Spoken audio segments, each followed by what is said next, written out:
Bismillahirrahmanirrahim. Assalamualaikum warahmatullahi wabarakatuh.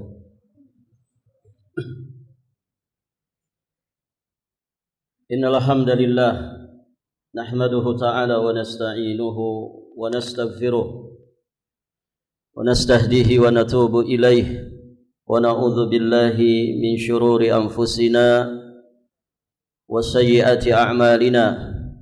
من يهده الله فلا مضل له ومن يضلل فلا هادي له أشهد أن لا إله إلا الله وحده ربي لا شريك له وأشهد أن محمدا عبده ورسوله قال الله تعالى في كتابه الكريم يا أيها الذين آمنوا اتقوا الله حق تقاته ولا تموتن إلا وأنتم مسلمون أما بعد فإن أصدق الحديث كتاب الله وخير الهدي هدي محمد صلى الله عليه وآله وسلم وشر الأمور محدثاتها فإن كل محدثة في الدين بدعة وكل بدعة ضلالة وكل ضلالة في النار أعاذني الله وإياكم من البدع والضلالات wa minan nar. Hadirin jamaah rahimani wa rahimakumullah. Alhamdulillah pada kesempatan ini setelah kita membahas beberapa poin berkaitan dengan masalah ar-riya, berikutnya kita akan membahas dalil-dalil yang disampaikan oleh muallif rahimahullahu ta'ala di dalam bab ini. Ada satu ayat yang beliau sampaikan, kemudian ada dua hadis yang juga beliau sampaikan di dalam bab ini. Dalil yang pertama adalah firman Allah Subhanahu wa taala di surat Al-Kahfi ayat yang ke-110. Allah Subhanahu wa taala berfirman, ba'da a'udzu billahi as-sami'il 'alim minasy syaithanir rajim. Qul innama ana basyarum mithlukum yuha ilayya annama ilahukum ilahu wahid. Faman kana yarju liqa'a rabbih falya'mal 'amalan shalihan wala yusyrik biibadati rabbih ahada. Allah berfirman yang artinya, katakanlah sesungguhnya aku ini hanyalah manusia seperti kalian. Yuha ilayya, yang diwahyukan kepadaku, annama ilahukum ilahu wahid, bahwa sesungguhnya ilah kalian itu adalah ilah yang wahid, ilah yang esa. Barang siapa, faman kana yarju liqa'a rabbih, maka barang siapa yang mengharap perjumpaan dengan Rabbnya, falya'mal amalan salihah, maka hendaklah dia mengerjakan amal yang salih, wala yusyrik bi ibadati rabbih ahada, dan janganlah dia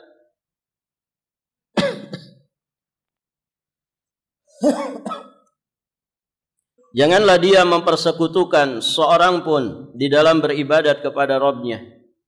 Baik, para hadirin jamaah yang dirahmati Allah, ayat ini dibawakan oleh penulis alaihi rahmatullah untuk mendalili tentang riya. Mana yang kaitannya dengan riya dari ayat ini? Coba perhatikan ayatnya. Al-Kahfi ayat 110. Berarti ayat apa ini? Ayat terakhir ya. Pada hafal kan surat Al-Kahfi? Alhamdulillah. Hafal nama suratnya kan? Sama nomor suratnya. Baik. Ini ayat terakhir ya. Di dalam surat Al-Kahfi. Baik, mana dari ayat ini yang kaitannya dengan riya?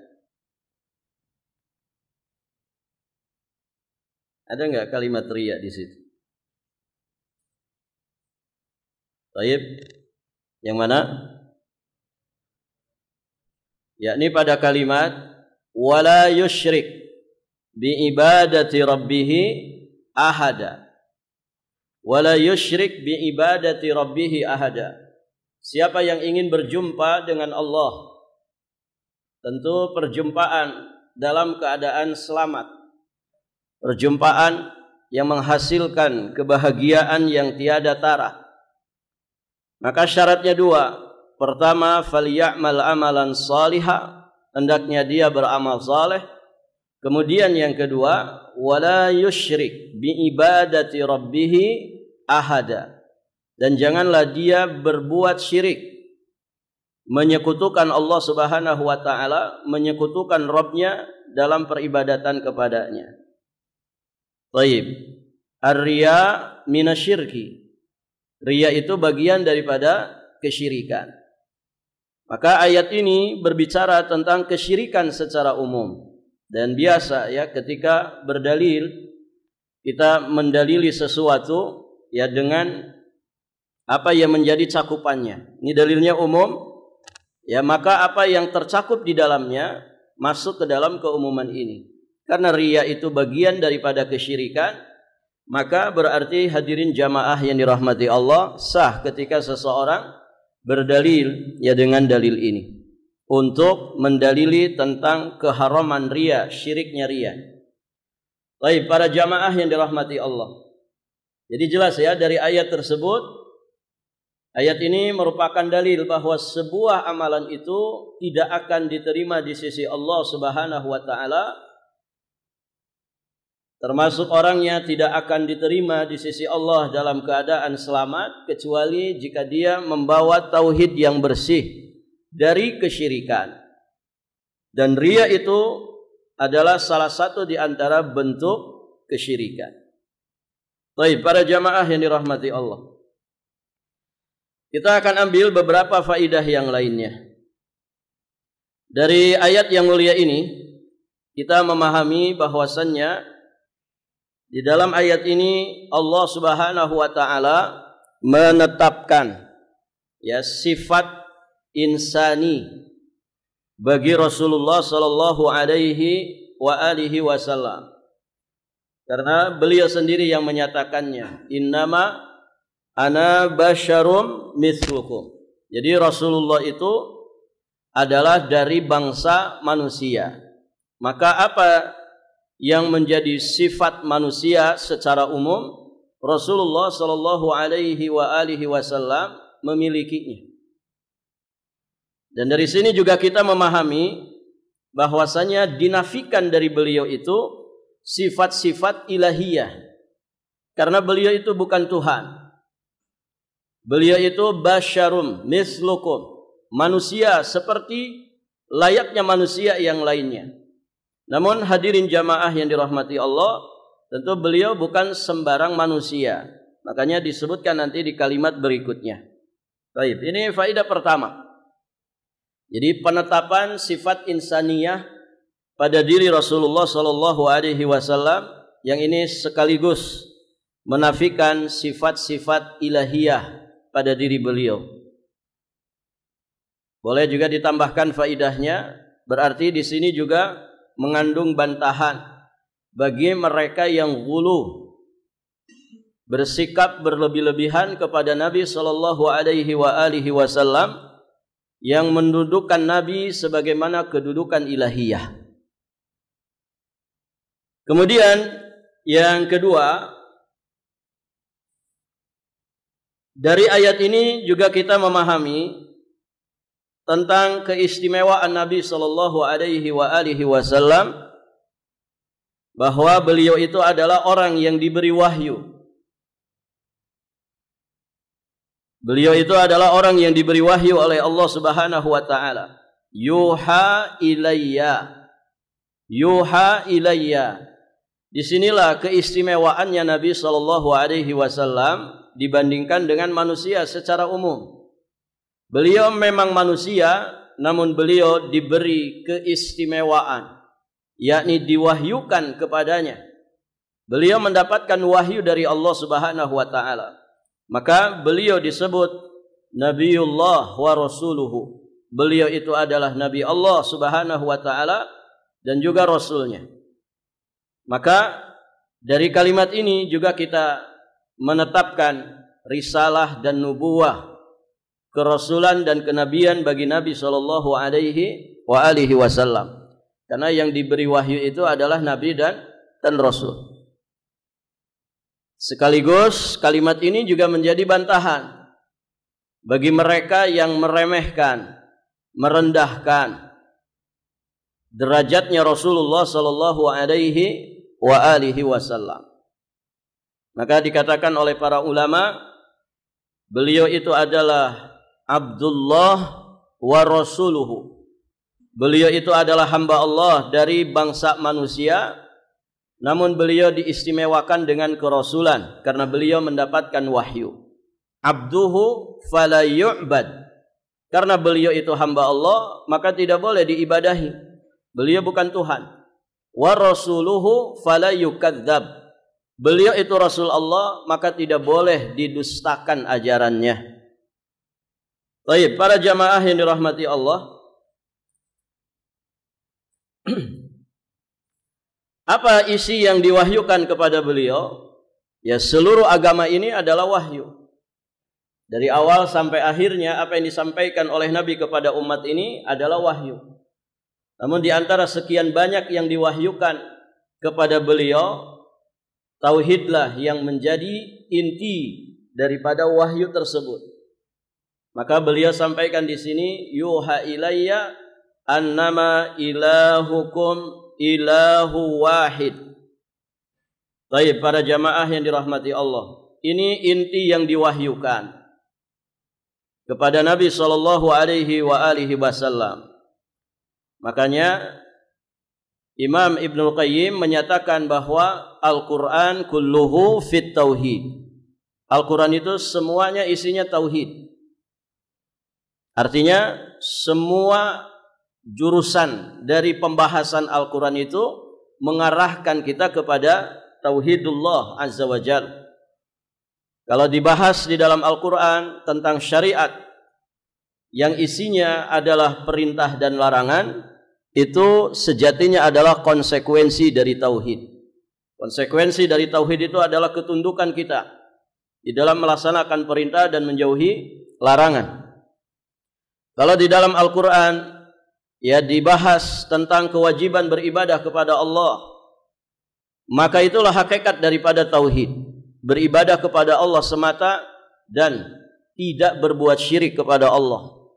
Demikian pula pembahasan tentang keyakinan-keyakinan yang fokusnya ketika beliau di Mekah, di fase Mekah 13 tahun ya beliau berdakwah di Mekah. Ayat-ayat Makkiyah yang turun kepada beliau itu lebih kepada fokus membahas aqidatut tauhid. Bukan berarti ketika di Madinah tidak dibahas. Namun fokusnya ketika di Mekah, ayat-ayat itu adalah ayat-ayat seputar tentang aqaid, akidah, keyakinan, tauhid, keimanan dan yang semisal dengan itu. Baik, para jamaah yang dirahmati Allah. Kalaupun di dalam Al-Quran dikisahkan tentang kisah-kisah orang terdahulu yang diberi nikmat oleh Allah Subhanahu wa taala, maka kata Imam Ibnul Qayyim, itu adalah jaza liman haqqaqat tauhid. Itu adalah balasan bagi mereka yang memurnikan tauhid kepada Allah. Kalau di dalam Al-Quran dikisahkan tentang orang-orang terdahulu yang kemudian diazab oleh Allah Subhanahu wa taala, maka kata Imam Ibnul Qayyim, itu adalah jaza liman angkarat tauhid. Itu adalah balasan bagi mereka yang mengingkari tauhid. Maka kesimpulannya, Al-Quran isinya semua adalah tauhid. Maka pun demikian materi dakwah, inti materi dakwah yang disampaikan oleh Nabi SAW juga adalah tauhid. Dan inti daripada tauhid adalah tauhidul uluhiyah. Annama ilahukum ilahu wahid. Nah, ini tauhidul uluhiyah. Ya, adapun rububiyah, hadirin jamaah yang dirahmati Allah, tentu orang-orang musyrik mereka mengakuinya. Secara fitrah manusia mengakui rububiyah Allah Subhanahu wa taala. Bahkan iblis mengakui rububiyah Allah Subhanahu wa taala. Hatta orang-orang yang katanya tidak bertuhan, sejatinya hati kecil mereka tidak bisa dibohongi, bahwa tidak mungkin alam semesta ini tidak ada yang ngatur, tidak ada yang mengendalikan, tidak ada yang menguasai. Taib, para jamaah yang dirahmati Allah. Maka inti daripada tauhid adalah tauhidul uluhiyah.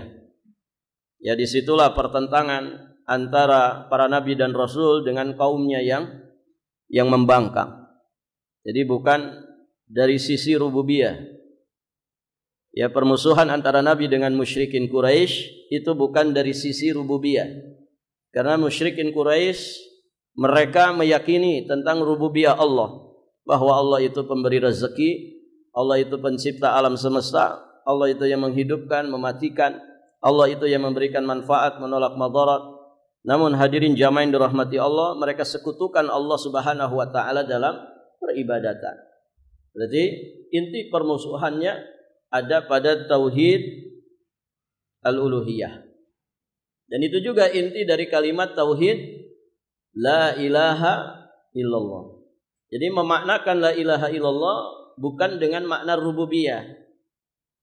Karena yang dimaksud dengan la ilaha illallah itu adalah makna uluhiyah. La ma'buda bihaqqin illallah. Tidak ada sesembahan yang hak kecuali hanya Allah Subhanahu wa taala semata. Kalau la ilaha illallah itu maknanya rububiyah, la raziqa illallah, la khaliqa illallah. Tidak ada pemberi rezeki, tidak ada pencipta alam semesta kecuali Allah. Kira-kira musyrikin akan menolak tidak? Mereka tidak akan menolak. Kalau yang dimaksud dengan kalimat la ilaha illallah yang diserukan oleh Nabi, di awal-awal beliau diperintah untuk dakwah secara terang-terangan di atas bukit Safa. Kalau yang dimaksud itu rububiyah, tentu mereka akan menerima dengan lapang hati. Tapi mereka paham apa yang dimaksudkan dengan kalimat la ilaha illallah yang didakwahkan oleh Nabi. Mereka ngerti konsekuensinya. Berarti mereka harus meninggalkan semua berhala yang mereka sembah. Kemudian mereka menetapkan ilah yang hak, itu hanya Allah saja. Makanya sebagian mereka kemudian menentang, sebagian yang lain diam tanpa komentar. Barakallahu fikum. Taib, para jamaah yang dirahmati Allah. Ini menunjukkan bahwa hakikat daripada la ilaha illallah itu juga adalah makna daripada al-uluhiyah. Baik, para jamaah yang dirahmati Allah. Kemudian di sini Allah menyampaikan faman kana yarju liqa'a rabbih falyamal amalan salihah wa la yusyrik bi ibadati rabbih ahada. Di sini ada liqa'. Ya, liqa itu perjumpaan. Barang siapa yang ingin berjumpa dengan Rabb-nya. Berjumpa dengan Rabb itu ada dua. Ada perjumpaan yang membahagiakan, menghasilkan kebahagiaan dan keselamatan. Ada perjumpaan yang menghasilkan kemurkaannya. Tentu liqa di sini yang dimaksud adalah liqa yang khusus. Perjumpaan yang khusus. Perjumpaan yang akan menghasilkan kebahagiaan dan keselamatan di kehidupan akhirat. Nah, maka siapa yang ingin berjumpa dengan Rabb-nya dalam keadaan selamat dan bahagia, syaratnya dua. Pertama, falyamal amalan salihah. Wajib bagi dirinya untuk beramal saleh. Kapan amal itu dikatakan saleh? Kapan amal itu dikatakan soleh? Soleh ini luar biasa ya. Saking senangnya orang dengan kalimat soleh, dia ngasih nama anaknya Soleh atau Solehuddin. Taib, para jamaah. Soleh itu apa? Amal dikatakan soleh ketika dikerjakan oleh si soleh. Amal itu dikatakan saleh ketika sesuai dengan petunjuk sunnah Nabi. Muwafaqatus sunnah. Begitu. Secara zahir, amal itu dikatakan saleh adalah ketika sesuai dengan petunjuk sunnah. Jika tidak sesuai sunnah, maka itu amal yang salah. Baik. Itu syarat pertama, falyamal amalan shalihan. Kemudian syarat yang kedua apa? Wala yusyrik. Nah, di sini poinnya. Wala yusyrik bi ibadati rabbih ahada. Dan janganlah dia menyekutukan Rabbnya dengan peribadatan. Dan janganlah dia mempersekutukan seorang pun dalam beribadat kepada Rabbnya. Nah, ini syarat yang kedua. Tidak boleh berbuat syirik. Baik para jamaah. Maka di dalam ayat ini sejatinya mengandung dua syarat diterimanya amal ibadah. Pertama apa? Diambil dari kalimat falyamal amalan shaliha. Ada syarat apa di situ? Tadi yang sudah disampaikan, ittiba'u as-sunnah, mengikuti sunnah.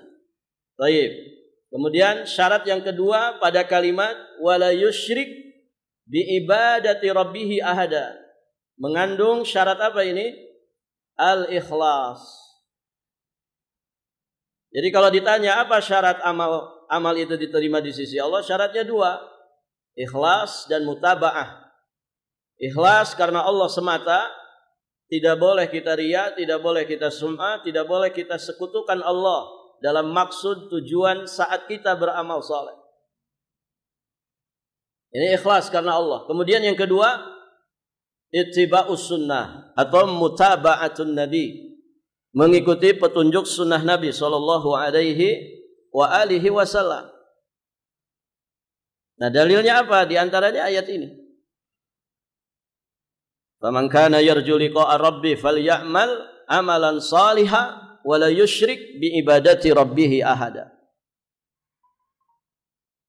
Sekaligus juga di dalam kalimat ini mengandung dua kalimat syahadat. Dua kalimat syahadat. Ittiba'us sunnah yang menjadi syarat amal itu dikatakan saleh, itu adalah kandungan dari syahadat Muhammad Rasulullah.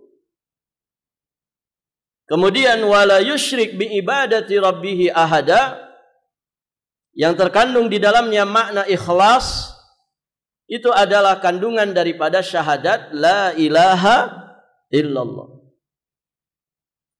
La ilaha illallah, keikhlasan itu merupakan barometer amal batin. Sedangkan ittiba'us sunnah yang menjadi kandungan syahadat Muhammad Rasulullah itu barometer amal zahir. Dengan dua perkara inilah kita akan selamat saat kita berjumpa dengan Allah Subhanahu wa ta'ala. Makanya kan Nabi mengatakan apa? Innallaha la yanzuru ila suwarikum wa amwalikum walakin yanzuru, lanjutkan hadisnya, walakin yanzuru ila qulubikum wa a'malikum. Sesungguhnya Allah Subhanahu wa ta'ala tidak melihat rupa-rupa kalian, gantengkah, semi gantengkah, kurang gantengkah, atau tidak gantengkah. Fisik itu tidak menjadi patokan, penampilan tidak jadi patokan. Juga yang dilihat oleh Allah bukan harta, mau kaya mau miskin, mau antara kaya dan miskin, mau punya harta atau tidak punya harta, barakallahu fikum, itu bukan menjadi patokan nilai seseorang. Walakin, akan tetapi yang menjadi patokan nilai seseorang, yang menjadi barometer tentang nilai seseorang adalah apa yang ada di dalam hatinya dan bagaimana amalannya. Allah akan melihat hati-hati kalian dan juga melihat amal-amal kalian. Jadi ini tidak bisa dipisahkan. Amalan hati kemudian amalan zahir. Hukum di dunia manusia dilihat dari zawahirnya.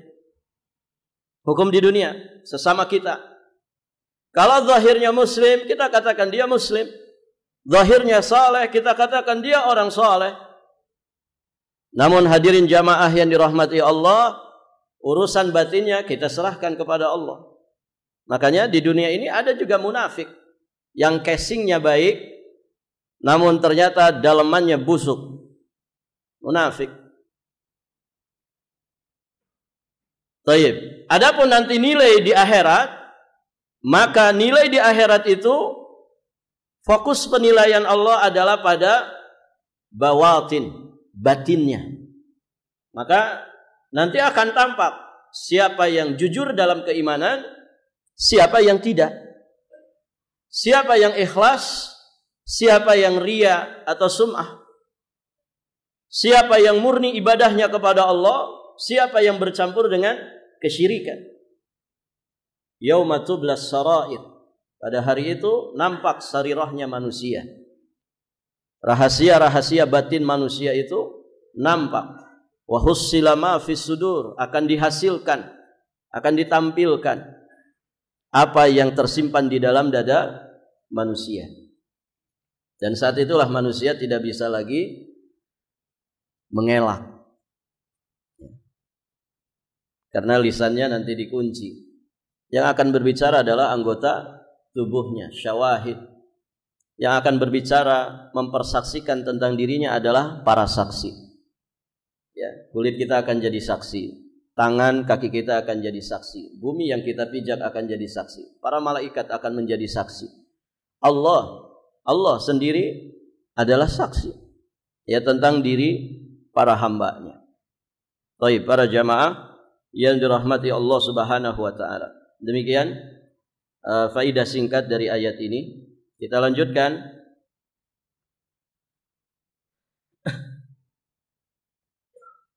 Dalil yang kedua yang beliau bawakan di bab tentang riya ini adalah hadis riwayat dari jalan sahabat yang mulia Abu Hurairah radhiyallahu taala anhu secara marfu'. Bahwasanya Rasulullah sallallahu alaihi wa alihi wasallam beliau bersabda, "Ana aghna syuraka 'ani syirki. Man 'amila 'amalan asyraka ma'i fihi ghairi taraktuhu wa syirkah." Kata Nabi sallallahu alaihi wa alihi wasallam, "Ana aghna syuraka." Aku ini adalah zat yang paling tidak membutuhkan sekutu.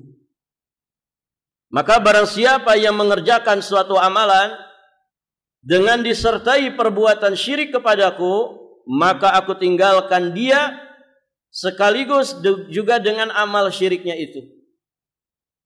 Jelas ya? Para jamaah yang dirahmati Allah, hadis ini sahih riwayat Imam Muslim.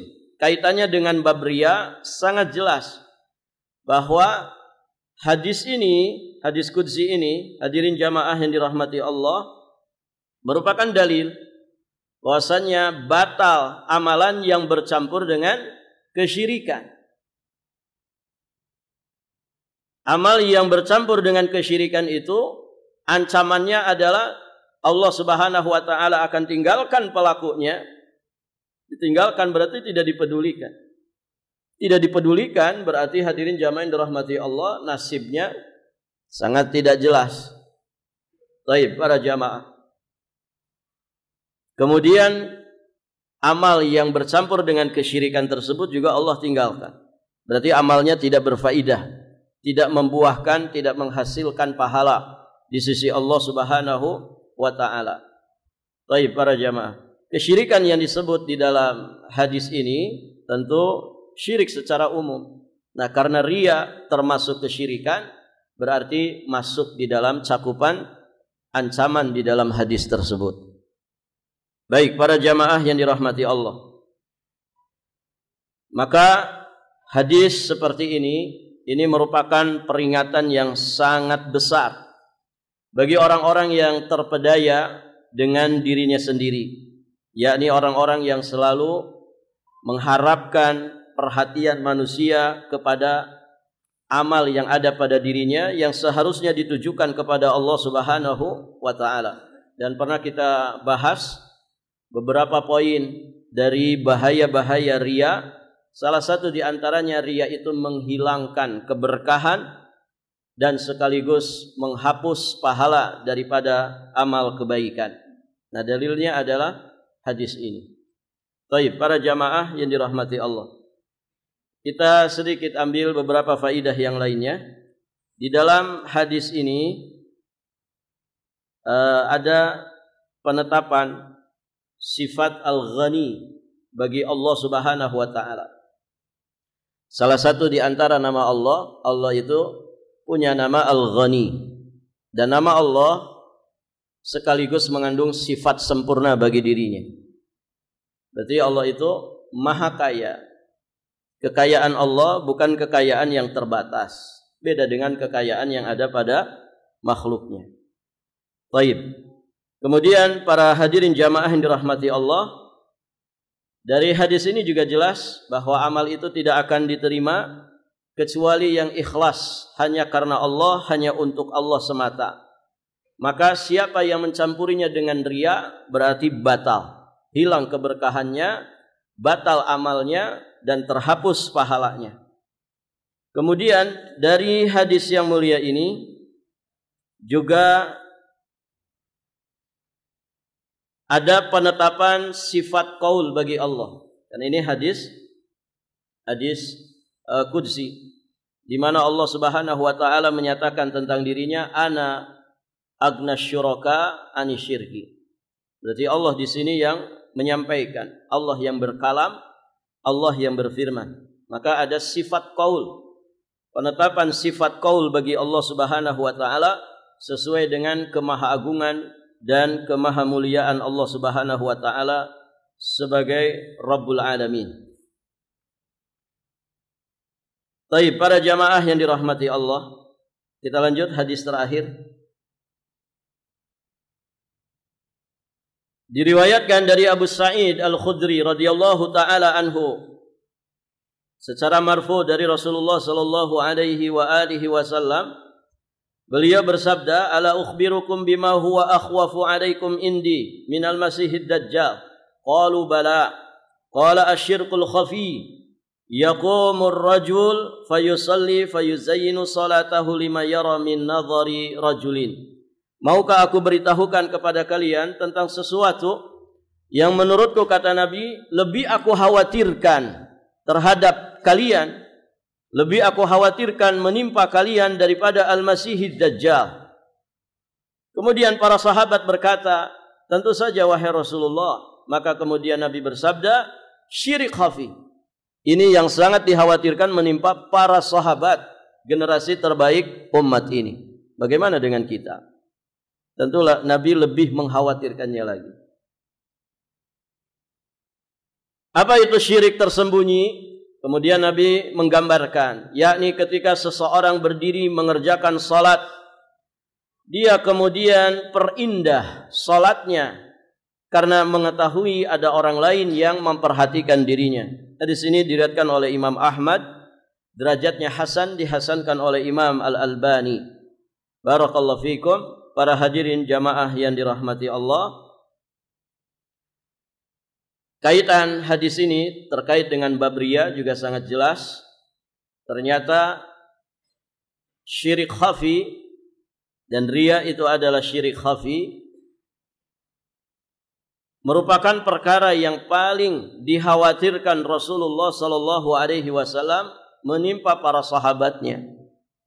Karena yang pertama kali menjadi khitab, sasaran dari pembicaraan hadis ini ketika Nabi menyampaikannya, itu adalah para sahabat. Kita kan saat itu belum ada. Maka berarti yang pertama kali mendapatkan khitab hadis ini adalah para sahabat. Kemudian selanjutnya kita semua sebagai umatnya. Nah, kalau para sahabat saja dikhawatirkan oleh Nabi tertimpa syirik khafi ini, yang lebih Nabi khawatirkan daripada mereka mendapatkan fitnah ad-dajjal. Padahal fitnah ad-dajjal ini fitnah yang sangat besar. Tapi ternyata syirik khafi ini jauh lebih Nabi khawatirkan daripada besarnya fitnah ad-dajjal. Baik para jamaah. Ya, Fitnah Dajjal ini fitnah akhir zaman. Yang Masya Allah Nabi mengajarkan dari sekarang kita sudah berlindung dari fitnah Ad-Dajjal, ya kan? Setiap kali tasyahud akhir ada anjuran kita berdoa kepada Allah berlindung dari 4. Allahumma inni a'udzubika min azabi jahannam wa min azabil qabri wa min fitnatil mahya wal mamat wa min syarri fitnatil masihid dajjal. Kita berlindung itu. Dajjalnya sudah ada belum? Belum. Tapi Nabi sudah ngajarin. Nabi sudah ngajarin. Semasa hidupnya sudah diajarkan kepada para sahabat, sudah diajarkan kepada kita semua. Apa hikmahnya, ikhwan? Apa hikmahnya? Kira-kira antum ketemu Dajjal enggak? Hah? Rasa-rasanya keburu mati, Ustaz. Ya kan? Mungkin enggak ketemu Dajjal? Allahu a'lam kan? Tapi kalau kita runut itu, asyratus sa'ah, tanda-tanda kiamat, tanda-tanda kiamat kecil kan banyak sudah. Tapi tanda-tanda kiamat yang besar itu ya saat ini kan belum ada.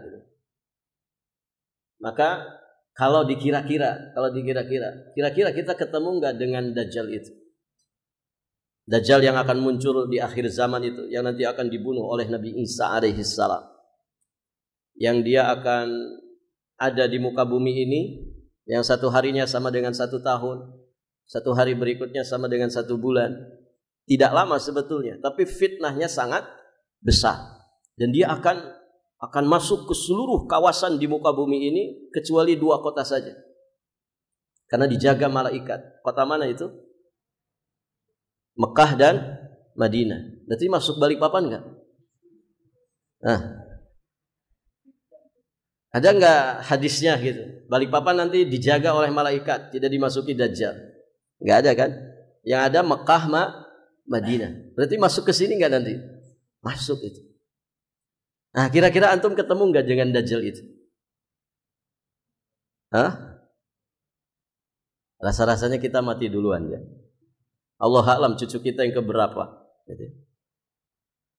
Terus kenapa? Ini jauh-jauh hari Nabi sudah ngajarkan berlindung dari fitnah Dajjal. Apa hikmahnya?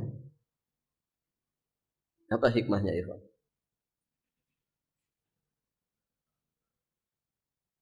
Barakallahu fiik. Iya, fitnahnya betul sangat besar. Ada jawaban lain? Nabi sangat sayang kepada umatnya. Betul, tidak salah, tapi bukan itu yang dimaksud. Apa? Kita tiap tasyahud akhir kan baca kan? Ya, kecuali kalau imamnya mencukupkan dengan doa bacaan tasyahud keburu salam, ya kita ikut salam. Tapi memang anjurannya tahiyat akhir itu ya agak panjang. Ya, supaya ada kesempatan kita untuk berdoa. Hikmahnya, ikhwan, karena dajajilah kecil sudah banyak, ya kan? Ada dajjal beneran tuh, dajjal besar. Nah, ada dajajilah. Dajajilah itu apa? Dajjal kecil, yang karakter, sifatnya, wataknya itu persis mirip. Dajjal itu secara harfiah artinya apa? Apa, ikhwan? Dajjal, sigot mubalaghah itu kan. Dia sama dengan kadzab, tukang bohong. Tukang bohong. Pertanyaannya, di zaman ini banyak gak tukang bohong? Nah, itu dajajilah itu. Tukang bohong kan banyak. Pedagang bohongi pelanggannya, ya kan? Guru bohongi muridnya. Suami bohongi istrinya. Dari mana, Pak?